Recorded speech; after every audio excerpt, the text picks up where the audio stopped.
Hello' guys, কি খবৰ?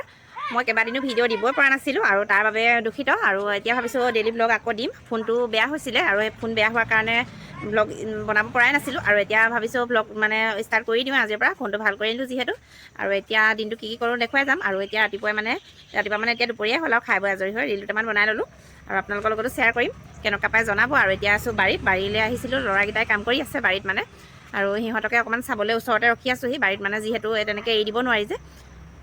আৰু আজি হৈছে 26 জানুৱাৰী, গণতন্ত্ৰ দিৱস। আৰু মোৰ ফালৰ পৰা সকলোলৈকে হেপী ইণ্ডিপেণ্ডেন্স ডে জনালোঁ। আৰু মই আজি আপোনালোকৰ লগত এটা ৰেচিপি শ্বেয়াৰ কৰিম বুলি ভাবিছোঁ। মিঠাই ৰেচিপি, নাৰিকলৰ পপ বুলিও কয় আৰু কিছুমানে সাজ পিঠা বুলিও কয়। মানে ঠাই অনুসৰি নাম বেলেগ বেলেগ, কিন্তু খাবলৈ একেটাই সোৱাদ। আৰু মইনো কেনেকৈ বনাওঁ সেইটো আপোনালোকৰ লগত ৰেচিপিটো শ্বেয়াৰ কৰিম বুলি ভাবিছোঁ। আহকচোন চাওঁ কেনেকৈ বনাওঁ। নাৰিকলৰ পপ বনাবৰ বাবে মই লৈছোঁ ময়দা প্ৰায় 2 বাতিমান জোখৰে লৈছোঁ, কাৰণ আধা কেজি পেকেটটোৰ মই আধাটো লৈছোঁ। আগৰখিনি নিমকি বনালোঁ, আপোনালোকৰ লগত শ্বেয়াৰ কৰিবলৈ নহ'ল বাৰু। আৰু এতিয়া মই ধুনীয়াকৈ ময়দাখিনি চালি লৈছোঁ, চালি লোৱাটো ভাল। আৰু চালি হোৱাৰ পিছত মই এতিয়া ৰিফাইন এড কৰিম ইয়াৰ লগত। প্ৰায় ডাঙৰ চামুচেৰে 2 চামুচমান জোখত মই ৰিফাইন এড কৰিছোঁ ইয়াত। আৰু চামুচে জুখি দেখুওৱা নাই আৰু মই মানে অকণমান লৰালৰি হৈছে।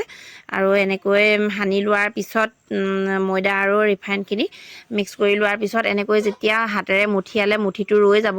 আৰু তেতিয়া পানী দিবলৈ হৈ যাব। আৰু কিন্তু মই পানী দিওঁতে মোৰ এটা ভুল হৈ গ'ল, মোৰ কেমেৰাটো অফ হৈ থাকিলে। আৰু মানুহজনে সেয়া পাকঘৰত মানে চাহ বনাই আছে, তেওঁৰ লগত কথা পাতি থাকোঁতে মই পানী অকণ বেছিকৈ দি পালোঁ, যিমানখিনি মানে অকণমান টানকৈ মাৰিব লাগে ময়দাটো।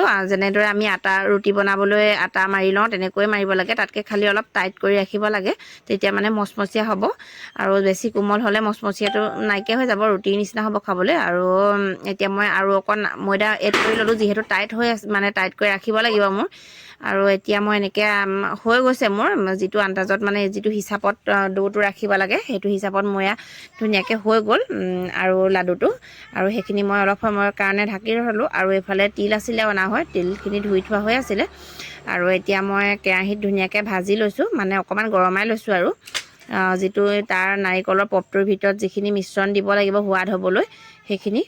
আৰু সেইকাৰণে এতিয়া তিলখিনি মানে ধুনীয়াকৈ অকণমান সময়ৰ কাৰণে মচমচীয়া হ'বলৈ ভাজি ল'লোঁ।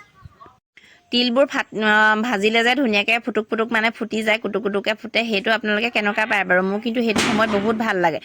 আৰু সেইখিনি মোৰ ভাজি হৈ গ'ল। আৰু একেখন কেৰাহীতে মই নাৰিকল ৰুকি থৈছিলোঁ, নাৰিকলখিনিও মচমচীয়াকৈ ভাজি, মানে অকণমান সেমেকা ভাৱটো আঁতৰিবলৈ নাৰিকলখিনিও অকণমান শুকানকৈ ভাজি ল'লোঁ। আৰু লগতে এতিয়া চেনিও মিশ্ৰণ কৰি লৈছোঁ, যিমানখিনি সোৱাদ মানে খাব বিচাৰে। মই চেনি, নাৰিকল আৰু তিল আটাইখিনি মিশ্ৰণ কৰি ল'লোঁ। এতিয়া মানে নাৰিকলৰ যিটো পপ, তাৰ ভিতৰত মিঠা অংশটো থাকিব, সেয়া ভৰাবলৈ তাত মই এনেকৈ এতিয়া মিশ্ৰণ কৰি ল'লোঁ। আৰু হেতা পাতে ধুনীয়াকৈ মিশ্ৰণ কৰি লৈছোঁ, আৰু আপুনি যিহে মিশ্ৰণ কৰে কৰিব পাৰে। আৰু মই এতিয়া সেয়া 15-20 মিনিটমান সময়ৰ পিছত মই মই মানে বাৰে বাৰে আটাৰ কথা কৈ কৈছোঁ, ময়দাৰ ডোটো আকৌ উদঙাই ল'লোঁ, মানে ঢাকি থোৱাৰ পৰা। আৰু এতিয়া আকৌ অকণমান আটা মঠা দি মঠি আকৌ এতিয়া মই সৰু সৰুকৈ লাডু কৰি ল'ম বেলিব পৰাকৈ। আৰু আপোনালোকে মোৰ ভিডিঅ'বোৰ চোৱাৰ যদি উপযোগী বুলি ভাবে আৰু কিবা এটা সহায় হৈছে বুলি ভাবে, ইউটিউবত চাই থকাসকলে প্লিজ ছাবস্ক্ৰাইব কৰি ৰাখিব। আৰু যিসকলে ফেচবুকত চাই আছে তেওঁলোকে ফ'ল' কৰি ৰাখিব, তেতিয়াহে মই নতুন নতুন ভিডিঅ' বা ৰেচিপি ভিডিঅ'সমূহ দিবলৈ মন যাব, উৎসাহ হ'ব। আৰু এতিয়া মই ধুনীয়াকৈ এটা এটাকৈ বেলি গৈছোঁ, মানে ধুনীয়াকৈ গোটেইখিনি লাডু কৰি ল'লোঁ।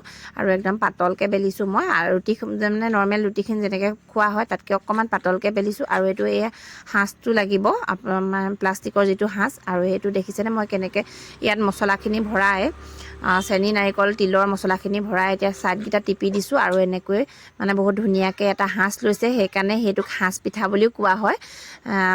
আৰু নাৰিকলৰ পপ বুলিও কোৱা হয়, কাৰণ তাৰ মাজত নাৰিকল, চেনি তেনেকৈ দিয়া হয় যে, সেইকাৰণে নাৰিকলৰ পপ বুলি কোৱা হয়। আৰু মই এটা এটাকৈ সকলোখিনি ধুনীয়াকৈ বেলি গৈছোঁ। আৰু এনেকৈ মাজত সাঁচটো দি মছলাখিনি দি ধুনীয়াকৈ ভৰাই চব ধুনীয়াকৈ ৰেডি কৰি লৈছোঁ। আৰু